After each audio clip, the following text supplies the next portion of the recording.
حضرت سیدنا عبد القادر جیلانی بغدادی رضی اللہ تعالی عنہ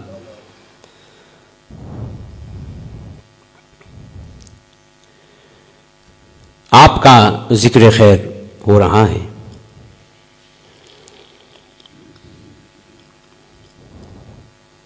آج بھی اسی مناسبت سے چند گزارشات پیش کروں گا۔ اللہ پاک مجھے حق کہنے، آپ کو حق سننے اور ہم سب کو اس پہ عمل کرنے کی توفیق عطا فرمائے۔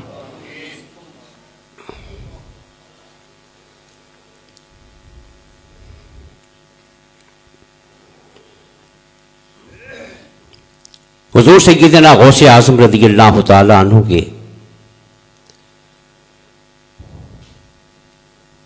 کچھ اقوال میں نے آپ کے سامنے پیش کیے تھے،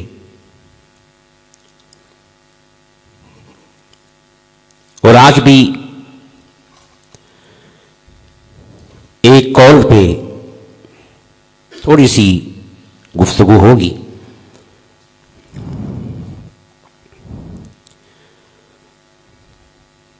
اس سے پہلے یہ بات عرض کرنا چاہتا ہوں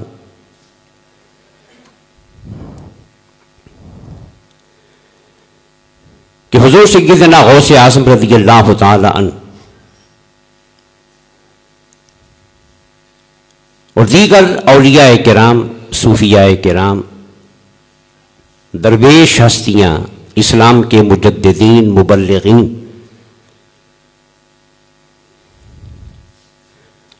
جہاں حضور کی ختم نبوت کے لیے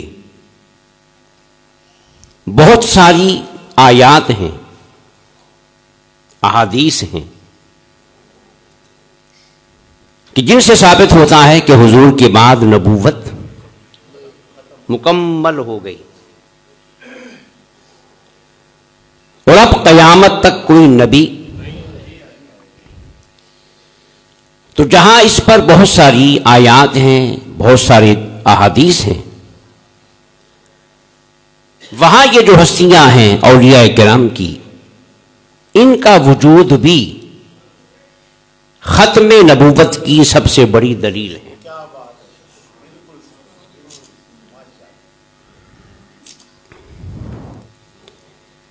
اور وہ اس طرح کے جو کام گزشتہ امتوں میں انبیاء کرتے تھے، وہ کام آقائے دو جہاں کے بعد ان 1400 سالوں میں ان اولیاء نے کیا ہے۔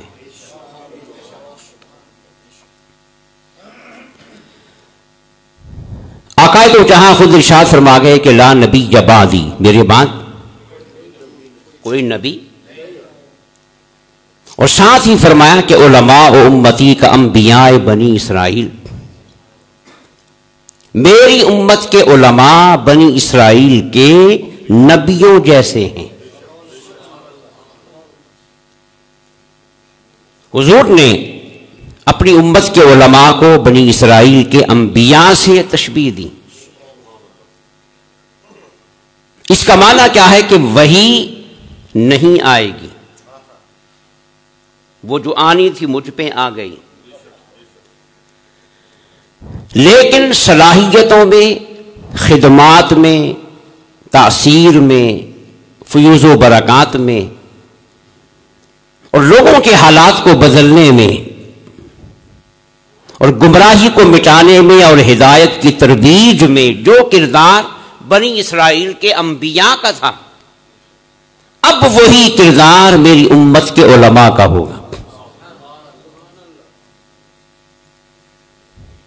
اور اگر دیکھا جائے تو دو پہلو ہیں، ایک تو یہ سارے کے سارے اولیاء ہیں، نبی، اور یہ کسی بھی حال میں نبی کے برابر بھی نہیں ہو سکتے، یہ طے شدہ ہے۔ مگر دوسرا پہلو یہ ہے کہ یہ بے شک نبی نہیں مگر غلام نبیوں کے سردار کے ہیں،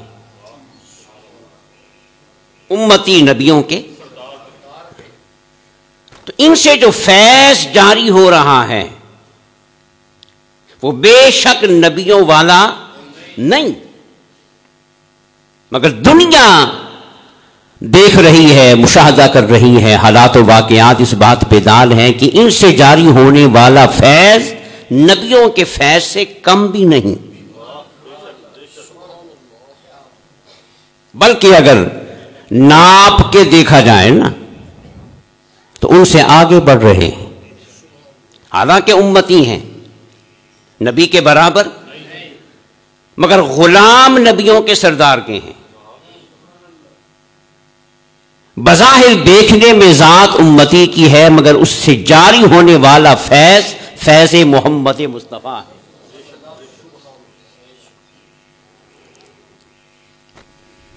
یہی وجہ ہے حضور سیدنا غوث اعظم رضی اللہ تعالیٰ عنہ ایک محفل میں 70,000 افراد ہوتے۔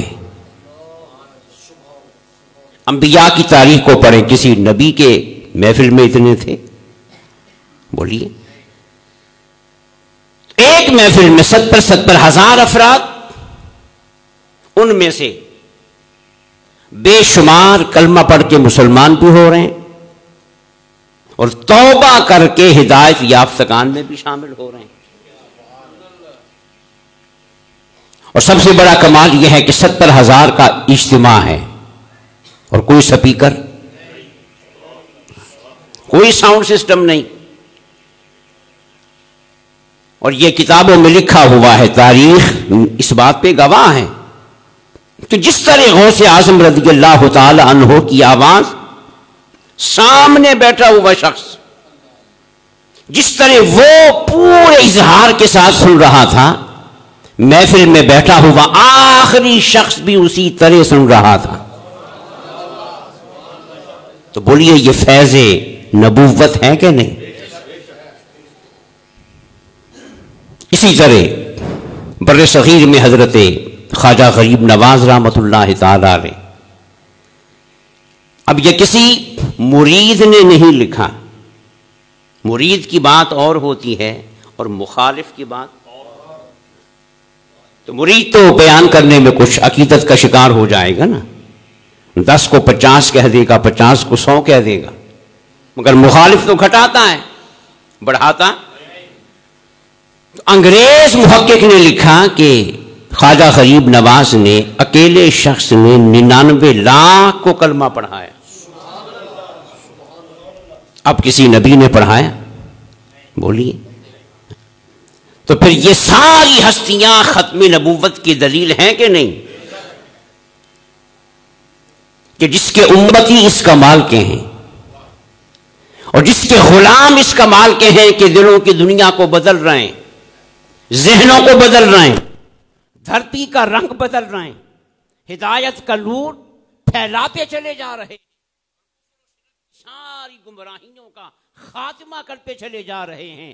جس کی امت میں ایسے لوگ ہوں اس کے بعد کسی نبی کی حاجت رہتی؟ 1400 سال گزر گئے، کوئی آیت مٹ گئی؟ بولیے، کوئی حدیث مٹ گئی؟ اسلام کی تعلیمات میں سے کوئی شے تحریف کا شکار ہو گئی؟ سب کچھ موجود ہے، اور تمام تر زوال کے باوجود، پستیوں کے باوجود، قلیل مقدار میں وہ لوگ بھی ہیں جو پورے دین پہ عمل کرنے والے ہیں۔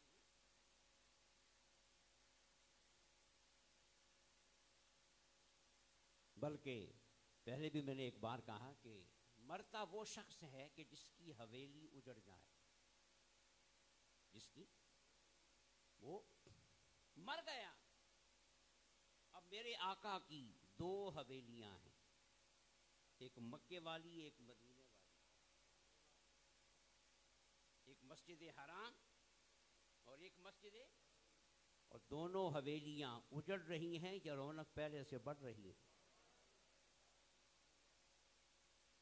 پابندیاں لگانا پڑتی ہیں بھی لوگ کم آئیں، ہے نا، آنے والوں کو روکنا پڑتا ہے، گھٹانا پڑتا ہے۔ مسجدوں میں توسیع ہو رہی ہے،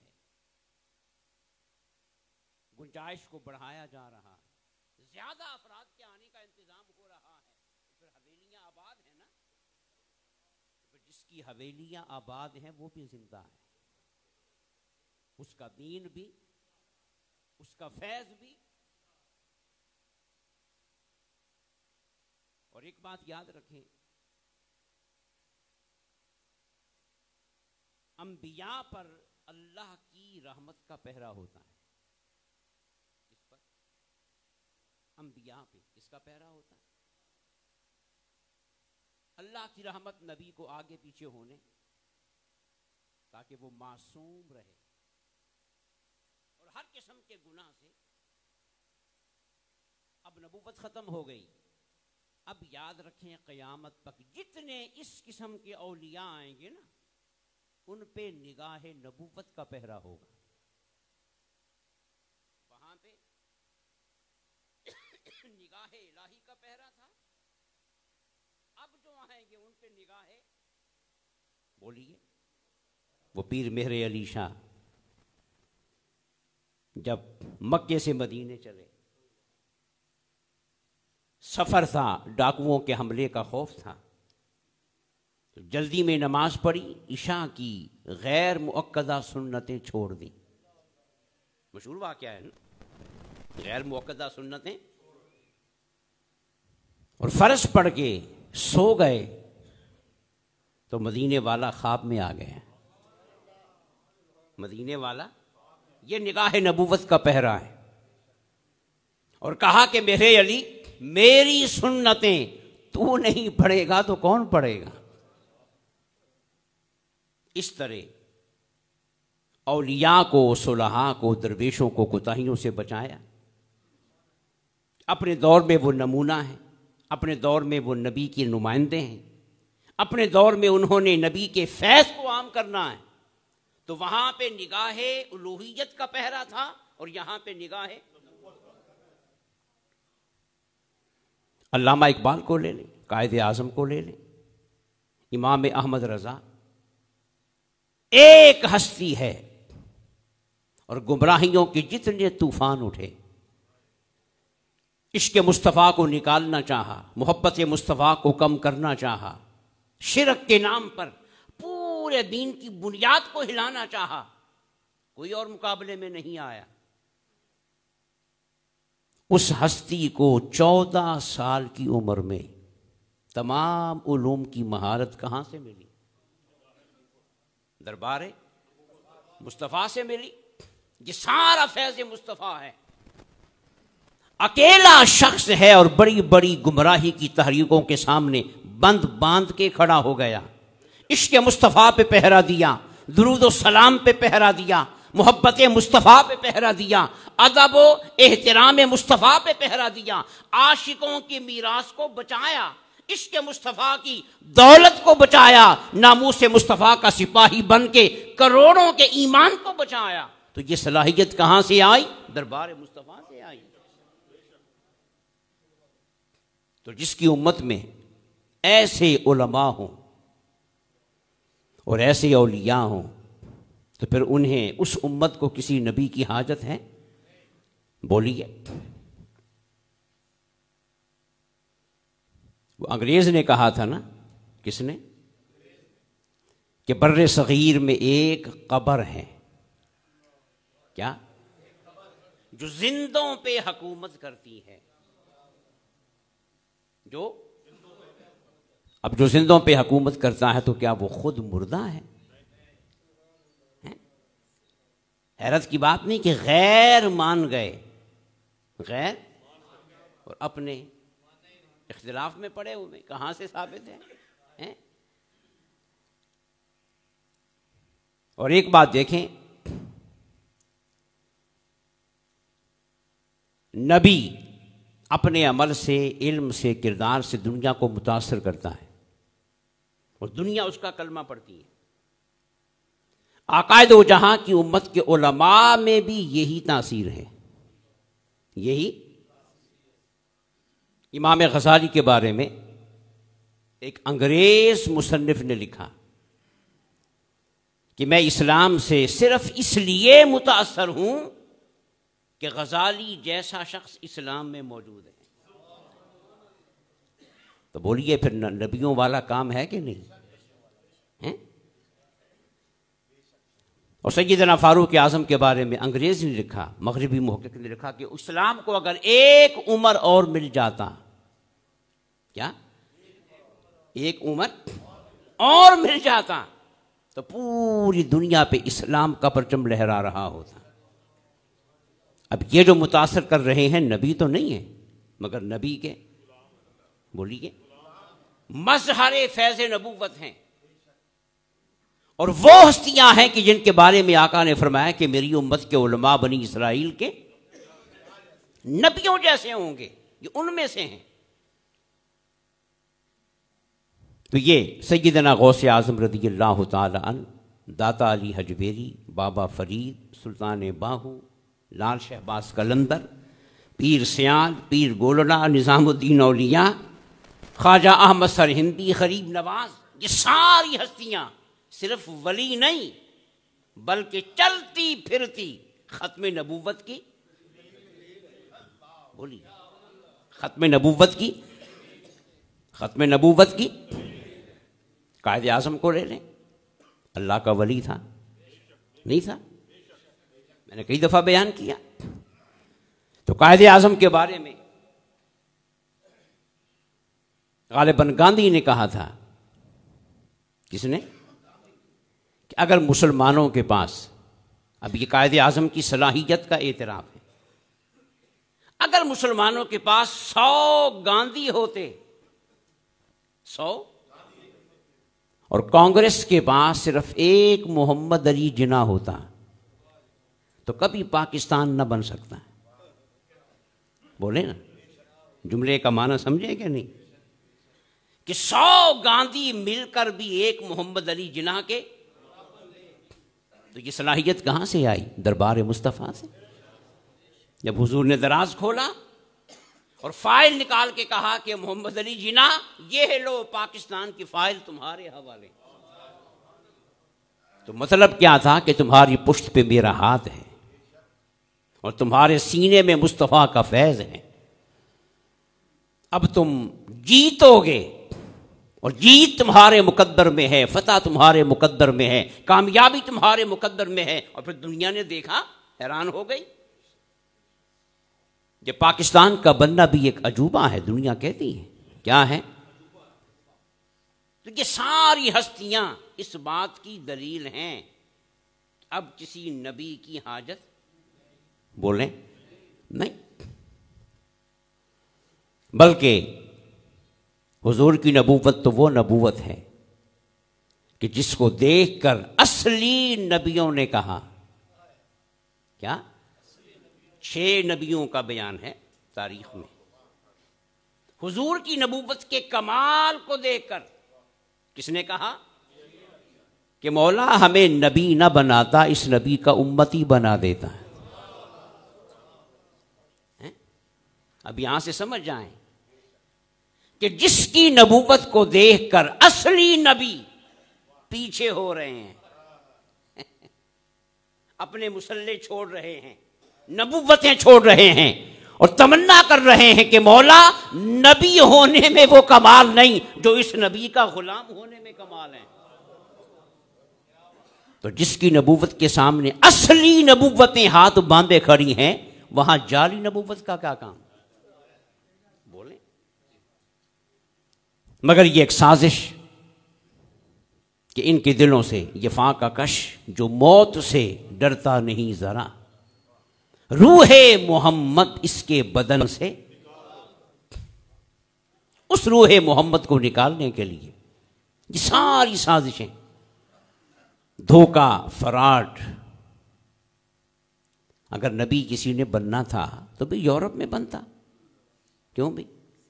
اسلام کی وہاں زیادہ ضرورت ہے یا بر صغیر میں؟ بولیں۔ امریکہ میں کوئی مدعی بنتا، آسٹریلیا میں بنتا، ان علاقوں میں بنتا کہ جہاں اسلام نہیں ہے، وہاں تو کوئی، اور جہاں پہلے سے غلامان مصطفیٰ موجود ہیں، عشق مصطفیٰ کا راج ہے، اولیاء کا فیض چل رہا ہے، وہاں پہ نبوت کے دعوے کی کیا حاجت تھی؟ تو مقصد صرف کیا تھا کہ اس قوم کا رخ گنبد خضرا سے موڑ دیا جائے، ہٹا دیا جائے اور کمزور کر دیا جائے۔ اور یہ تو آپ کو پتہ ہے، میں نے کئی دفعہ بیان کیا کہ اسلام کی قوت یاد رکھیں نماز سے نہیں، نماز کی اپنی افادیت ہے، فرض ہے۔ الصلاۃ عماد الدین، نماز دین کا، اس میں کوئی شک نہیں، مگر اسلام کی شوکت، اسلام کا روب، اسلام کا دبدبا نمازوں سے، روزوں سے، عبادات سے، اسلام کی ساری قوت فقط محبت مصطفیٰ سے۔ عشق مصطفیٰ جوان ہے تو اسلام بھی بولیں۔ اب یہ کیا کرتے ہیں؟ پہلے میں حدیث پڑھ دیتا ہوں۔ حضور کی بارگاہ میں ایک صحابی آئے، عرض کی یا رسول اللہ، مجھے آپ سے شدید محبت ہے، مجھے آپ سے شدید۔ حضور نے پوچھا کیا کہا؟ پھر کہو۔ عرض کی آقا مجھے آپ سے شدید محبت ہے۔ حضور نے پھر پوچھا کیا کہا؟ عرض کی آقا مجھے آپ سے شدید۔ جب 3 بار اس نے یہ کہہ دیا کہ مجھے آپ سے، اب آقا بولے، فرمایا اچھا 3 دفعہ کہہ دیا، سچے لگتے ہو، تو پھر آؤ، اگر مجھ سے محبت ہے تو پھر تکلیفوں کے لیے تیار ہو جاؤ، مشقتوں کے لیے، آزمائشوں کے لیے، نفس کی مرمت کے لیے، ہر قسم کی قربانی کے لیے۔ محبت بھی ہو اور آسائش بھی ہو، محبت بھی ہو اور تکلیف نہ ہو، تو پھر وہ محبت سجتی۔ تو حضور سے محبت سراسر قربانی ہے، ایثار ہے، تکلیف ہے، مجاہدہ ہے۔ اب اس کا مطلب یہ نہیں کہ جس نے حضور سے محبت کرنی ہے وہ ہر وقت میدان جہاد میں رہے گا، نہیں۔ یہ نماز پڑھنا یہ بھی کیا ہے؟ بولیں، ایک مشقت ہے۔ روزہ رکھنا یہ بھی کیا ہے؟ اسلام کے جو فرائض ہیں ان کو پورا کرنا، پھر اخلاقیات پہ عمل کرنا، پھر معاملات کو مصطفیٰ کی تعلیم کے مطابق ڈھالنا، یہ سب کیا ہے؟ تو آقا نے فرمایا کہ پھر مشقت کے لیے تیار ہو جاؤ۔ اس لیے علی نے کہا تھا نا، کس نے؟ کہ مجھے روزے گرمیوں کے پسند ہیں۔ اس میں کیا ہے؟ مجھے روزے اور نمازیں ٹھنڈے پانی سے جب وضو کیا جائے تو یہ علی کو بڑا پسند ہے۔ اب یہ کیوں پسند ہے؟ کہ مزاج محبت والا بن گیا تھا، مزاج مشقت والا بن گیا تھا، مزاج آزمائش والا بن گیا تھا۔ اب انہیں مزہ آسانی میں نہیں آتا تھا، مزاج بن گیا تھا نا، اب انہیں مزہ بھی آزمائش میں آتا تھا۔ محبت مزہ دیتی تھی، ادھر تکلیف آتی، ادھر عشق مصطفیٰ آ جاتا، عشق مصطفیٰ کے نشے میں ایسا ڈوبتے کہ آزمائش کو بھی پسینہ آ جاتا، مشقت بھی گھبراتی کہ کس کے دامن میں آئی ہوں، کس کے پاس آئی ہوں، اس نے تو خود مجھے مشقت میں ڈال دیا ہے۔ یہ مزاج تھا حضور کی محبت کے سائے میں۔ تو حضور نے فرمایا کہ مجھ سے محبت کرتے ہو تو کیا کرو؟ آزمائشوں کے لیے۔ اور آج اگر کوئی ان کے ساتھ مل جائے، قادیانیوں کے ساتھ، تو پھر مکان بھی ملتا ہے، ہاں، پیسہ بھی، روزگار بھی، بیوی بھی، سب کچھ ملتا ہے۔ یہ کیسی ہدایت ہے؟ بولے نا، ہدایت کے راستے پہ چلنے میں تو کیا ہے؟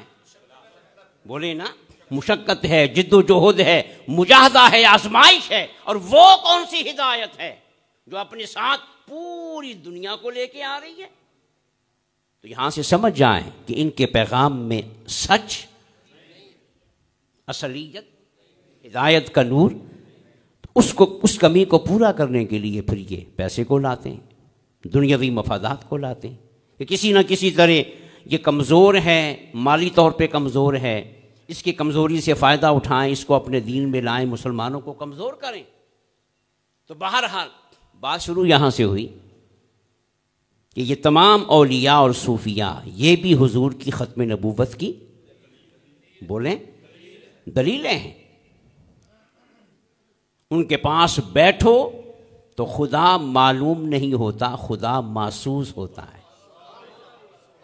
خدا ان کے قرب میں بیٹھ کے محسوس ہوتا ہے کہ ہم خدا کے قریب بیٹھے ہیں۔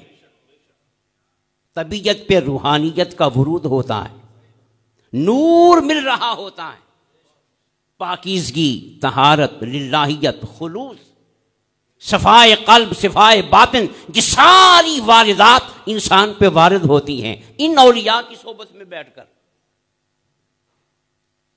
غوث اعظم رضی اللہ تعالی عنہ کا ایک قول جو میں نے سنانا تھا، پہلے بھی سنایا ہے، آج کے جو ملک کی حالات ہیں ان کو سامنے رکھ کر کہ جو کچھ ہو رہا ہے، کل ہوا، پرسوں ہوا، اور پاکستان کے دیگر خطوں میں ہو رہا ہے، یہ کیوں ہو رہا ہے؟ بات سمجھ رہے ہیں؟ حکمرانوں کو گالیاں دینے سے پہلے 4 گالیاں اپنے آپ کو دیں، اور کسی کا ڈیرا جلانے سے پہلے اپنے نفس کو جلائیں۔ بولیں یہ سارے کے سارے ظالم، بدمعاش، سفاک، خود غرض، ملک کو لوٹنے والے، ان کو آگے لایا کون ہے؟ بولیں بولیں نا، ہم بکتے ہیں کیا؟ اور جب ظالم کے ہاتھ میں سب کچھ آ جاتا ہے، حضور کا فرمان ہے کہ جو شخص کسی ظالم کی حمایت کرے گا، یہ جملہ یاد رکھنا، جو شخص کسی، تو اللہ اس ظالم کو اسی پر مسلط فرما دے گا۔ کچھ بات سمجھ میں آئی؟ کہ جو شخص کسی ظالم کی، تو اللہ اس ظالم کو، اور وہ ظالم پھر اس کو بھی معاف۔ ان کو ووٹ قوم نے دیے، اقتدار قوم نے دیا، نعرے قوم نے لگائے، اور آج ظلم کس پہ ہو رہا ہے؟ عصمتیں کس کی لٹ رہی ہیں؟ قوم کی۔ عدم تحفظ کا شکار کون ہے؟ تو کسی اور کو گالی دینے سے پہلے، کسی اور پر الزام لگانے سے پہلے نا اپنے آپ کو، اپنی تفتیش کریں، اپنے آپ کو گالی دیں۔ اب وقت آ گیا ہے۔ حضور غوث اعظم رضی اللہ تعالیٰ عنہ کی بارگاہ میں خلیفہ وقت آیا، کیا؟ تو پوچھا کیا کھاؤ گے؟ تو خلیفہ وقت نے کہا کہ سیب کھانے کو دل کر رہا ہے۔ کیا؟ سیب کا موسم نہیں تھا، تو کیا کہا کہ سیب کھانے کو؟ غوث پاک نے ہوا میں ہاتھ بلند کیا، 2 سیب آ گئے۔ اب کہاں سے آئے وہ آپ خود فیصلہ کر لیں۔ دنیا کے کسی باغ کے ایک سیب اپنے ہاتھ میں رکھا، دوسرا پلیٹ میں رکھا، چھری رکھی، اور خلیفہ وقت سے، حاکم وقت سے کہا کہ کاٹو، اور اپنا سیب اپنے ہاتھ سے کاٹا تو بڑا خوشبودار، اور جب دوسرا سیب خلیفہ وقت نے اپنے ہاتھ میں پکڑ کے کاٹا تو سڑا ہوا، بدبودار، تو بڑا شرمندہ ہوا۔ عرض کی حضور یہ کیا معاملہ ہے؟ آپ کا سیب اتنا خوشبودار، میرا سڑا ہوا۔ اب غوث کا جواب سن لینا۔ ہمیں 11ویں کرنے کا بہت شوق ہے، اور 11ویں کھانے کا بھی، اور نعرہ غوثیہ لگانے کا بھی، مگر خدا کی قسم ہم بے وفا ہیں، غدار ہیں، دغا باز ہیں، دھوکے باز ہیں، اور غوث کو دھوکہ نہیں دے رہے، اپنے آپ کو دھوکہ دے رہے۔ غوث نے کیا جواب دیا؟ غوث نے کہا کہ میرے بھائی، سیب تو دونوں ایک ہی جگہ سے آئے تھے، سیب تو دونوں، مگر جب ایک سیب ظالم کے ہاتھ میں گیا تو سڑ گیا۔ کس کے ہاتھ میں؟ کافر نہیں، کس کے؟ ہے وہ کلمہ پڑھنے والا، مسلمان ہے تبھی تو ملنے آیا ہے نا، غوث کو پیر وہ بھی مانتا ہے، نہیں سمجھے بات؟ صدیاں گزر گئی، مزاج وہی چلا آ رہا ہے، طبیعت وہی چلی آ رہی ہے، روایت وہی چلی آ رہی ہے۔ غوث کے سامنے بیٹھا ہے، کلمہ پڑھنے والا ہے، کبھی کبھی نماز بھی پڑھتا ہوگا، جمعہ بھی پڑھتا ہوگا، غوث کی بارگاہ میں بھی آیا، مگر قوم پہ کیا کرتا تھا؟ تو غوث حسنی بھی تھے، حسینی بھی تھے، باپ کی طرف سے حسنی تھے اور ماں کی طرف سے۔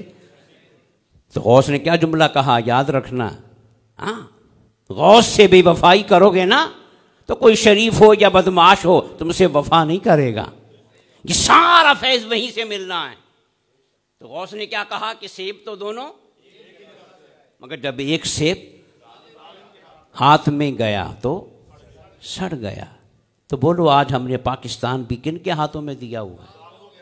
بولو ان کے ظالم ہونے میں کوئی شک رہا؟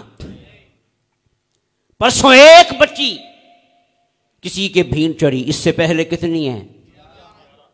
پھر کل ہی خبریں آ گئیں، ادھر ڈشکوٹ میں بھی ہوا، ادھر بھلوال میں بھی ہوا، ادھر پتوکی میں بھی ہوا۔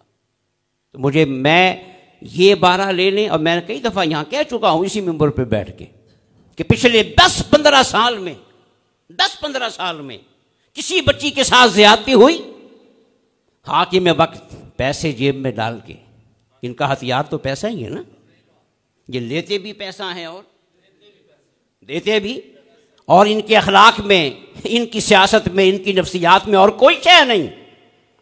پیسے لے کے وہاں پہنچ گئے، 5 لاکھ روپے بچی کے ہاتھ پہ رکھے، تصویریں بنوائیں، اچھا جی ہم پکڑیں گے۔ مجھے کوئی شخص پورے مجمع میں کھڑا ہو کے بتا دے پچھلے 10-15 سال میں کسی ایک زانی کو پکڑا گیا ہو؟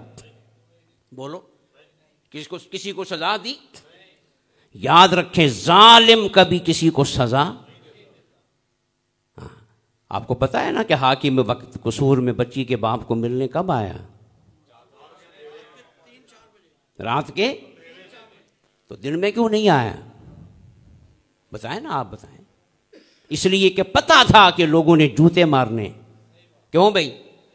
پتا تھا کہ نہیں؟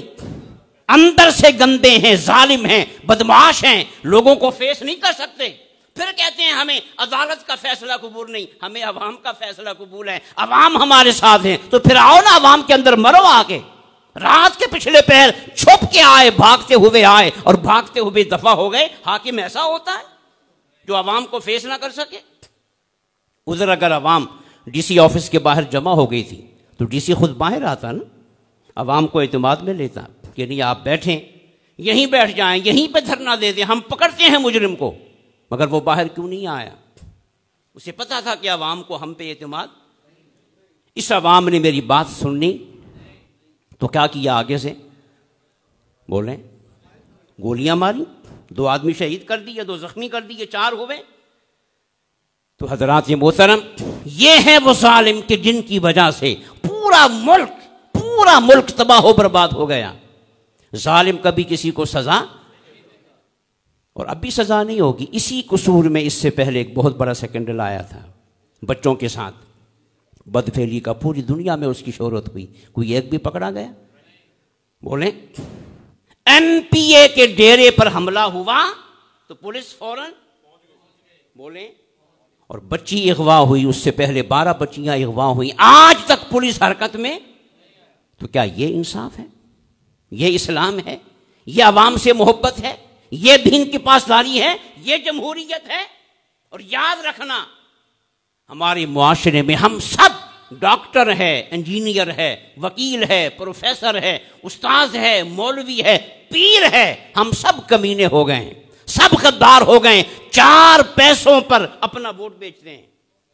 تو جس نے پیسے لے کے ووٹ دینا ہے، اس نے وہ کسی کو پھر اس کی گریبان کو پکڑ سکتا ہے؟ اس کے سامنے بول سکتا ہے؟ سیدنا صدیق اکبر رضی اللہ تعالیٰ عنہ جب آپ خلیفہ بنے تو خلافت کا منصب سنبھالنے کے بعد جو پہلا خطاب کیا لوگوں سے، جانتے ہو اس میں کیا فرمایا؟ کہا کہ مجھے یہ ذمہ داری سونپی گئی ہے، اب میں آپ سے کہتا ہوں کہ جیسے ہی ابو بکر کا قدم اکھڑنے لگے اور یہ دائیں بائیں ہونے لگے، تمہارا فرض بنتا ہے کہ فوراً آگے آ کے ابو بکر کو سیدھا کر دینا۔ تو صرف ووٹ دے کر ان کو اقتدار میں پہنچانا ہماری ذمہ داری نہیں ہے، ان کو سیدھا کرنا بھی، بولے نا، ان کو ناجائز تجاوز کرنے سے روکنا بھی ہماری ذمہ داری ہے، جو ہم پوری، اور اگر کوئی آواز اٹھاتا ہے تو ہم اسے بے وقوف کہتے ہیں، تو پھر جوتیاں نہیں پڑیں گی تو کیا ہوگا، بولے نا۔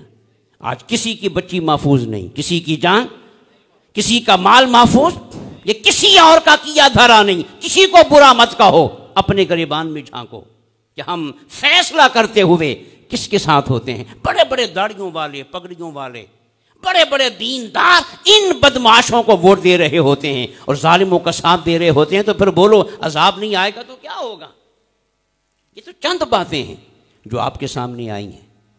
انہوں نے خون بہایا ہے، پیسہ لوٹا ہے، تمام حکمران یہ ہوں یا ان کے پیچھے والے ہوں، اس پورے نظام کے اندر یہ سب بدمعاش ٹولہ ہے جو ہم پہ آ کے مسلط ہوتا ہے۔ پاکستان کی بھی بدنامی ہوتی ہے، عوام کے بھی پلے کچھ نہیں پڑتا۔ تو آئیے کسی اور کو کچھ کہنے سے پہلے اپنا محاسبہ کریں کہ آئندہ ہم کسی ظالم کی حمایت، غوث کا جملہ سن کے بھی، غوث کی 11ویں کھا کے بھی اگر ضمیر بیدار نہ ہو تو پھر ایسا شخص جو ہے وہ لعنت کے لائق، وہ اس قابل ہے کہ اسے رگڑ دیا جائے، اسے تباہ و برباد کر دیا جائے، اسے زندہ رہنے کا کوئی حق نہیں۔ اور یہی ہمارے ساتھ ہو رہا ہے۔ وہ بچی کے باپ نے کہا نا کہ بھی ساری سیکورٹی تو جاتی امرا پہ ہیں، ہم تو کیڑے مکوڑے ہیں، اور اس میں کوئی شک نہیں، عوام تو کیڑے مکوڑے ہیں، کوئی عوام کو پوچھنے کے لیے تیار۔ اللہ پاک کی بارگاہ میں دعا ہے کہ رب قدوس ہم سب کو اپنے پیارے حبیب علیہ الصلوۃ والسلام کی تعلیمات پہ عمل کرتے ہوئے ہر دور میں صحیح فیصلہ کرنے کی توفیق عطا فرمائے۔ وہ